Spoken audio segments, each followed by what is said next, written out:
दोस्तों अब तक के वीडियो लेक्चर में हमने different types of asymptotic notations देखे, जिसमें आपने big O, big omega, theta notation, little omega, little O, ये सारे नोटेशन देखे। लेकिन अभी तक हमने एक भी ऐसा प्रॉब्लम सॉल्व करके आपको नहीं बताया कि इन सारे नोटेशंस को किसी एल्गोरिथम पे अप्लाई करके उसकी कॉम्प्लेक्सिटी कैसे निकाली जाए। तो दोस्तों इस वीडियो लेक्चर में और आने वाले कुछ वीडियो लेक्चर में हम कई सारे प्रोग्राम सेगमेंट्स को एनालाइज करेंगे और उसकी कॉम्प्लेक्सिटी को रिप्रेजेंट करेंगे यूजिंग असिम्प्टोटिक नोटेशंस। अच्छा, जब हम लोग किसी प्रोग्राम की बात करते हैं तो प्रोग्राम को हम 3 पार्ट्स में क्लासीफाई कर सकते हैं। अगर आप ऑब्जर्व करोगे ना, तो जो भी आप प्रोग्राम लिखते हो उसे हम 3 पार्ट्स में कुछ इस तरह क्लासीफाई कर सकते हैं। एक वो प्रोग्राम जिसके जो एकदम सिंपल हो, यानी जिसके अंदर ना तो व्हाइल लूप हो, ना तो फॉर लूप हो, ना ही कोई रिकर्शन हो। सो दोस्तों ऐसे प्रोग्राम की टाइम कॉम्प्लेक्सिटी कैसे निकालेंगे ये भी मैं आपको बताऊंगा। देन सेकंड कैटेगरी जो है प्रोग्राम का, वो है इटरेटिव प्रोग्राम, मतलब ऐसा प्रोग्राम जिसके अंदर व्हाइल लूप या फॉर लूप हो। थर्ड जो कैटेगरी है वो है रिकर्सिव प्रोग्राम, यानी उस प्रोग्राम के अंदर कोई फंक्शन अपने आप को ही कॉल करता हो। तो दोस्तों पूरे के पूरे वीडियो लेक्चर सीरीज में हमारा focus main iterative and recursive program पे होगा, बिकॉज सिंपल जो प्रोग्राम होते हैं उनकी कॉम्प्लेक्सिटी निकालना बहुत आसान होता है। जो थोड़ा सा टफ जाता है वो है इटरेटिव एंड रिकर्सिव प्रोग्राम। तो आइए दोस्तों इस वीडियो लेक्चर में हम कुछ सिंपल एग्जांपल के जरिए समझते हैं कि कैसे असिम्प्टोटिक नोटेशंस के जरिए हम प्रोग्राम की कॉम्प्लेक्सिटी को रिप्रेजेंट कर सकते हैं, और फिर आने वाली वीडियो लेक्चर में हम थोड़े से कॉम्प्लेक्स प्रॉब्लम भी सॉल्व करेंगे। So let's see first example. So दोस्तों यहाँ पर मैं आपको एक कोड सेगमेंट दिखा रहा हूँ, जिसके अंदर आप देखेंगे कि मेन फंक्शन के अंदर एक स्टेटमेंट लिखा गया है a equals to b plus C. तो ये एक सिंपल प्रोग्राम का सेगमेंट है जिसके अंदर ना तो फॉर लूप है, ना तो व्हाइल लूप है, ना ही रिकर्सिव कॉल है।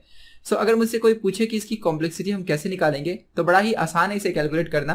सो आपको ये देखना है कि इसके अंदर टोटल स्टेटमेंट्स कितने हैं। तो आप देखोगे सिर्फ यहाँ पर एक स्टेटमेंट है, और मैं अज्यूम कर ले रहा हूँ कि इस स्टेटमेंट के लिए सीपीयू पे जितना टाइम लग रहा है वो है t1।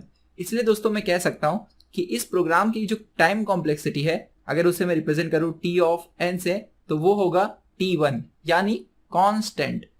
तो अगर किसी भी प्रोग्राम की कॉम्प्लेक्सिटी कांस्टेंट हो तो एक चीज याद रखिएगा, इसे हम असिम्प्टोटिक नोटेशन में, जिसे मैं ऑलरेडी आपको पहले बता चुका हूं, रिप्रेजेंट करते हैं ऑर्डर ऑफ 1 से। तो अगर किसी भी प्रोग्राम की कॉम्प्लेक्सिटी कांस्टेंट है, कांस्टेंट कब होगी? जब उसके अंदर ना तो कोई इटरेशन होगा, मतलब ना तो कोई फॉर लूप होगा, ना तो कोई व्हाइल लूप होगा, ना तो कोई रिकर्सिव कॉलिंग होगी, सिंपल ऐसे स्टेटमेंट होंगे। तो दोस्तों ऐसे प्रोग्राम की कॉम्प्लेक्सिटी ऑर्डर ऑफ 1 होती है। यहां पर आप देख सकते हैं कि t ऑफ n की फॉर्मूला में t1 है, मतलब ये कांस्टेंट है। तो इसे असिम्प्टोटिकली हम ऑर्डर ऑफ 1 से रिप्रेजेंट करते हैं। क्यों करते हैं ये हमने ऑलरेडी असिम्प्टोटिक नोटेशन में, जब मैंने आपको बिग ओमेगा बताया था और यहाँ पर बिग ओ के बारे में बताया था, तो ये सारी चीजें हमने डिस्कस की थी। दोस्तों एक चीज यहाँ पर मैं आपको और बताना चाहूंगा कि ये जो प्रोग्राम सेगमेंट है ये हर केस में कांस्टेंट टाइम ले रहा है। मतलब ये एक सिंपल सा प्रोग्राम सेगमेंट है जिसकी टाइम कॉम्प्लेक्सिटी कांस्टेंट है, मतलब उससे बड़ी नहीं हो सकती, ना ही उससे छोटी हो सकती। इसलिए मैं कह सकता हूं इसकी टाइम कॉम्प्लेक्सिटी थीटा ऑफ 1 है, ऐसा भी बोला जा सकता है। और जब मैं कहूं थीटा ऑफ 1, तो आपको पता होगा कि थीटा ऑफ 1 जब हम बोलते हैं तो इस समय हम इसे ओमेगा ऑफ 1 भी बोल सकते हैं एंड बिग ओ ऑफ 1 भी बोल सकते हैं। तो चाहे आप ऐसे लिखिए, चाहे आप ऐसे लिखिए या ऐसे लिखिए, तीनों सेम है। आई होप आपको ये क्लियर है। सो कब हम लोग थीटा यूज करेंगे, कब हम ओ यूज करेंगे, इसके बारे में हम और आगे अच्छे से डिस्कस करेंगे। लेकिन मैं आपको यहाँ पर ये बता देना चाहता हूँ कि इस प्रोग्राम में ऐसा कोई वर्स्ट और बेस्ट केस सिनेरियो नहीं है। ये एक सिंपल सा प्रोग्राम है जो हर केस में ऑर्डर ऑफ कांस्टेंट टाइम ले रहा है। तो इसलिए हम इसे ऐसे भी कह सकते हैं कि इस प्रोग्राम की कॉम्प्लेक्सिटी थीटा ऑफ 1 है, मतलब हर केस में ये कांस्टेंट ही यहाँ पर टाइम लेने वाला है। और अच्छे से आपको समझ में आएगा जैसे से हम कुछ और एग्जांपल सॉल्व करेंगे। अच्छा, इस नेक्स्ट एग्जांपल को देखिएगा जो यहाँ पर आपको स्क्रीन पे दिख रहा है। यहाँ पर एक सिंपल सा फॉर लूप है जिसके अंदर i इक्वल्स टू 1 से लेकर फॉर लूप चल रहा है i less than equals to n तक। आई होप आपको फॉर लूप की वर्किंग पता ही होगी। पिछले कुछ वीडियो लेक्चर में हमने इसे डिटेल में देखा था, जब मैंने आपको बताया था कि मशीन डिपेंडेंट टाइम कॉम्प्लेक्सिटी कैसे कैलकुलेट की जाती है। और सी प्रोग्रामिंग या कोई भी प्रोग्रामिंग लैंग्वेज आपने पढ़ा हुआ है तो आपको फॉर लूप की वर्किंग पता होगी। दोस्तों जब भी आपके पास कोई लूपिंग वाला प्रोग्राम आए और उसकी कॉम्प्लेक्सिटी पूछी जाए, तो आपको इतना तो लॉजिक पता होगा कि टाइम कॉम्प्लेक्सिटी निकालते समय जब भी हम असिम्प्टोटिक नोटेशन यूज करते हैं तो हमें सिर्फ डोमिनेटिंग टर्म देखना होता है। मतलब अगर किसी टाइम कॉम्प्लेक्सिटी की formula t of n equals to n square plus 2n plus 5 इस तरह है, तो इसकी टाइम कॉम्प्लेक्सिटी हम लिखते हैं ऑर्डर ऑफ n स्क्वायर। ऐसा क्यों?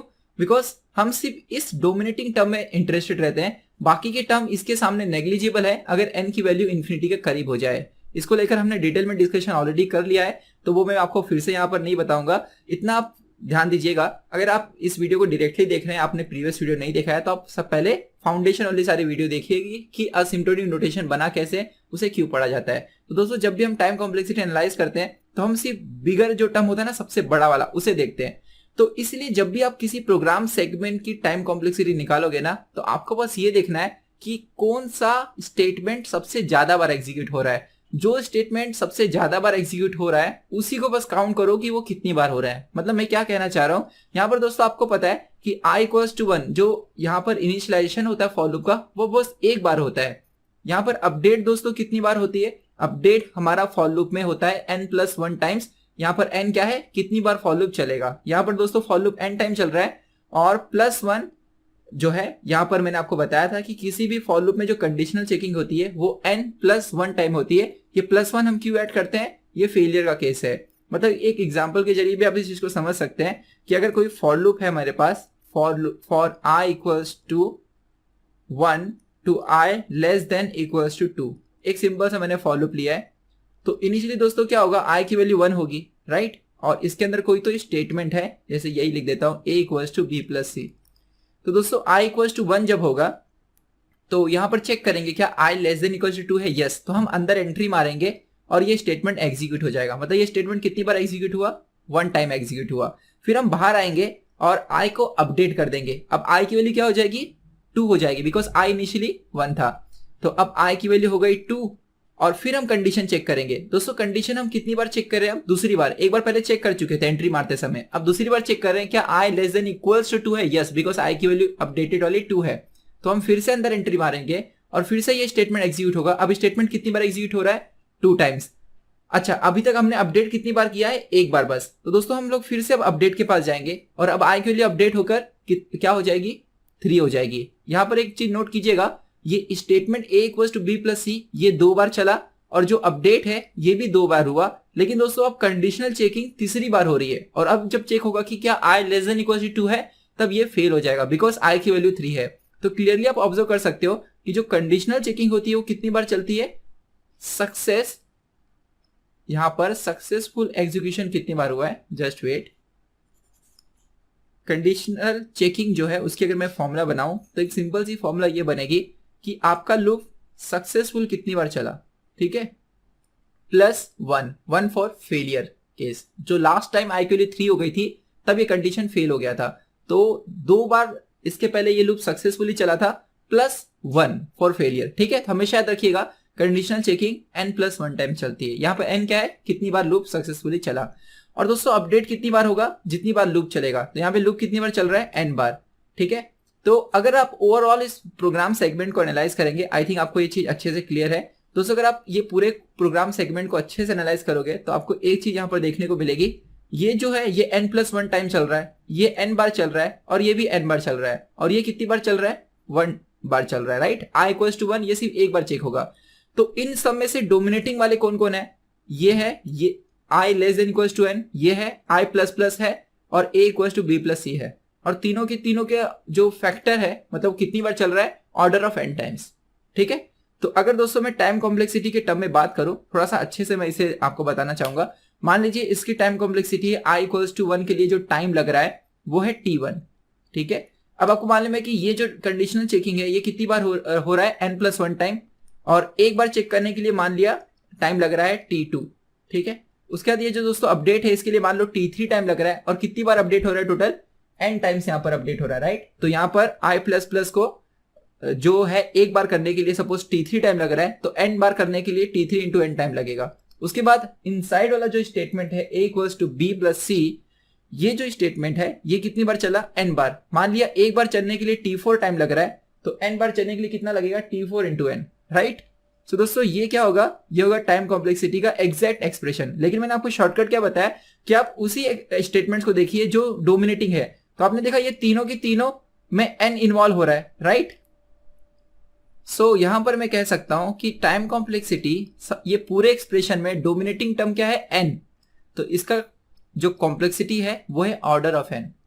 समझ रहे आप चीज को। तो दोस्तों जब भी हम कॉम्प्लेक्सिटी को एनालाइज करेंगे ना, जब भी आपके पास फॉर लूप आए, जब भी आपके पास व्हाइल लूप आए, आप बस ये चेक कर ले कि जो भी फॉर लूप के अंदर का स्टेटमेंट है वो कितनी बार एग्जीक्यूट हो रहा है। मतलब जब भी आपके पास फॉर लूप या व्हाइल लूप आए तो आपको ये जो 3 दिख रहे हैं इनके लिए कितना टाइम लगेगा ये कैलकुलेट करने की जरूरत नहीं है। क्यों? क्योंकि दोस्तों अगर ये भी n बार और ये भी ऑर्डर ऑफ n बार चल रहा है तो अंदर वाला भी तो ऑर्डर ऑफ n बार चल रहा है ना। तो अगर मैं कह दूं कि अगर ये statement a equals to b plus c ये ऑर्डर ऑफ n टाइम चल रहा है तो यही ओवरऑल प्रोग्राम की कॉम्प्लेक्सिटी होगी, ऑर्डर ऑफ n। अगर मैं इनकी और इनकी भी कॉम्प्लेक्सिटी निकालता हूं तो उससे टोटल कॉम्प्लेक्सिटी में कोई डिफरेंस नहीं आ रहा है। एक बार मैं फिर से थोड़ा सा अच्छे से क्लियर करना चाहता हूं। देखो दोस्तों ये जो स्टेटमेंट है ये कितनी बार चल रहा है n बार, ये n प्लस 1 बार i less than equals to n और ये i प्लस प्लस n बार चल रहा है। ठीक है, तो अगर मैं ओवरऑल कॉम्प्लेक्सिटी देखूं तो ऑर्डर ऑफ n है, तो अगर मैं सिर्फ इसका ही कॉम्प्लेक्सिटी निकाल लूं जो है ऑर्डर ऑफ n तो वही पूरे प्रोग्राम की कॉम्प्लेक्सिटी है। बिकॉज इसके वजह से और इसके वजह से कोई फर्क नहीं पड़ रहा है बिकॉज वो भी ऑर्डर ऑफ n बार ही चल रहा है। समझे? तो अगली बार से जब भी आपको फॉर लूप दिखे ना तो फॉर लूप के लिए आपको क्या करना है, ये तीनों के लिए कितना टाइम लग रहा है ये कैलकुलेट हम नहीं करेंगे, हम सिर्फ ये कैलकुलेट करेंगे कि अंदर वाला स्टेटमेंट कितनी बार एग्जीक्यूट हो रहा है। तो दोस्तों जब भी आपको फॉर लूप आए तो बस आप ये देखिएगा कि इनसाइड वाला स्टेटमेंट कितनी बार एग्जीक्यूट हो रहा है और वो जितनी बार भी एग्जीक्यूट होगा n के टर्म में उसे लिखिए, वही दोस्तों हमारा होगा कॉम्प्लेक्सिटी। ठीक है, तो इस शॉर्टकट को याद रखिएगा कि फॉर लूप के अंदर के स्टेटमेंट के हमें टाइम नहीं निकालना है, सिर्फ ये जो मतलब इसके अंदर जो लिखा गया है 3 इसका टाइम नहीं निकालना है, अंदर वाला स्टेटमेंट कितनी बार एग्जीक्यूट हो रहा है इसे आपको कैलकुलेट करना है। सो आइए कुछ और एग्जांपल बताता हूं। सो दोस्तों अभी जो मैंने आपको बताया कि जब भी आपको फॉर लूप दिखे तो फॉर लूप के अंदर वाला स्टेटमेंट कितनी बार चल रहा है बस आपको ये कैलकुलेट करना है। इस चीज को एक एग्जांपल के जरिए और समझ लेते हैं। सो देखिएगा ये मेरे पास एक एग्जांपल है जिसके अंदर फॉर लूप चल रहा है 1 से लेकर n तक। ठीक है, इसलिए पूरा फॉर लूप दोस्तों सक्सेसफुल कितनी बार चलेगा, n टाइम्स चलेगा। ये मैं इसलिए कह पा रहा हूं क्योंकि इंक्रीमेंट जो है दोस्तों वो हमेशा 1 से हो रहा है। समझ रहे हैं? मतलब i की वैल्यू 1 है और कब तक चलेगा ये फॉर लूप, जब तक i less than equals to n है और मैं i को हमेशा 1 से इंक्रीमेंट कर रहा हूं, इसलिए ये for loop total n times चलेगा। आई होप आपको ये क्लियर है। सो आपको बस अब ये देखना है कि ये स्टेटमेंट टोटल कितनी बार चल रहे हैं। तो दोस्तों अगर फॉर लूप ही n बार चल रहा है तो ये स्टेटमेंट भी n बार चलेगा और ये स्टेटमेंट भी n बार एग्जीक्यूट होगा। ठीक है, चलेगा मतलब एग्जीक्यूट कितनी बार होगा। अच्छा, एक बार एग्जीक्यूशन के लिए मान लीजिए फर्स्ट वाले स्टेटमेंट को लग रहा है t1 टाइम, तो यहां पर मैं लिख दे रहा हूं n इंटू t1। ठीक है, दूसरा वाला जो स्टेटमेंट है उसे सपोज t2 टाइम लग रहा है तो n बार चलेगा तो कितना टाइम लगेगा, n इंटू t2। इसलिए मैं कह सकता हूं कि टाइम कॉम्प्लेक्सिटी जो टोटल होगी वो क्या होगी, दिस प्लस दिस। राइट, यहां पर मैंने ये तीनों के लिए नहीं लिया बिकॉज उनका कुछ उनकी वजह से कोई यहां पर चेंजेस नहीं आने वाली टाइम कॉम्प्लेक्सिटी की असिम्प्टोटिक नोटेशन में। तो दोस्तों ये दोनों को अगर आप ऐड करोगे तो आपको क्या मिलेगा, n t1 plus n t2 यानी n into t1 plus t2। तो डोमिनेटिंग फैक्टर क्या है, n, इसलिए इसकी कॉम्प्लेक्सिटी क्या होगी, ऑर्डर ऑफ n होगी। इतना आसान है इसे समझना।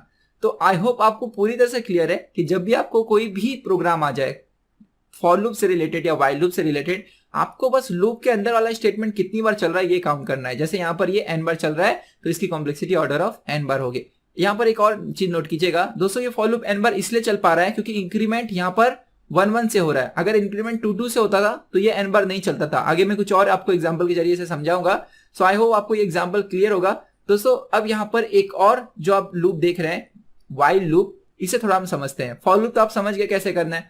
दोस्तों फॉर लूप और व्हाइल लूप सेम ही होते हैं, आपको भी पता है कि यहाँ पर जो k है वो 0 से स्टार्ट हो रहा है और व्हाइल लूप चलेगा जब तक k लेस देन n है और k को हम 1 से इंक्रीमेंट कर रहे हैं। तो बताइए व्हाइल लूप कितनी बार चलेगा। तो जब भी आपको एग्जाम में से प्रॉब्लम आए तो कोई n की वैल्यू लेकर देखिए। जैसे यहाँ पर मैं k की वैल्यू सपोज ले लेता हूँ, इनिशियली तो चलो 0 ही है, यहाँ पर जो n है ना उसकी वैल्यू कुछ ले लेता हूँ। तो n जो है उसे मैं अज्यूम कर लेता हूँ 2।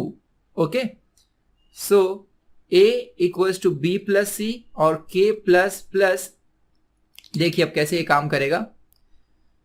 यहां पर k इनिशियली 0 है तो पहले हम चेक करेंगे वाइल k लेस देन 2, तो क्या k लेस देन 2 है, यस, अंदर एंट्री मारेंगे ये एग्जीक्यूट होगा।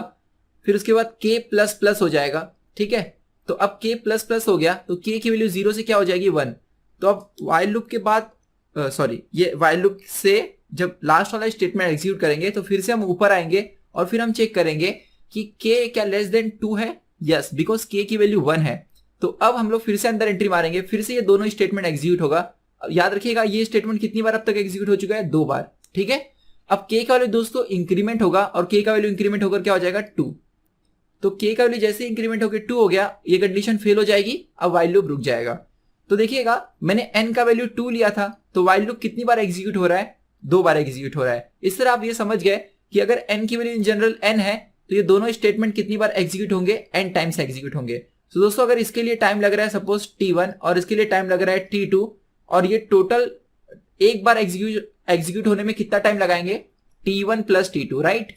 अंदर के दोनों स्टेटमेंट एक बार एग्जीक्यूशन के लिए कितना टाइम लगाएंगे, t1 प्लस t2। तो दोनों कितनी बार एग्जीक्यूट हो रहे हैं, n बार, तो इसलिए टोटल टाइम कितना लगेगा, t1 plus t2 into n। तो कॉम्प्लेक्सिटी कितनी होगी, डोमिनेटिंग टर्म क्या है, n। So therefore time complexity is equal to order of n। I hope आपको एक चीज पूरी तरह से क्लियर हो गया होगा। जब भी फॉर लूप या व्हाइल लूप आए तो बस आपको ये देखना है कि अंदर वाला स्टेटमेंट कितनी बार एग्जीक्यूट होगा। तो दोस्तों नेक्स्ट वीडियो में मिलते हैं जिसमें हम और भी कुछ कॉम्प्लेक्स प्रॉब्लम को सॉल्व करेंगे और डिटेल में देखेंगे कि इटरेटिव प्रोग्राम को कैसे एनालाइज किया जाए।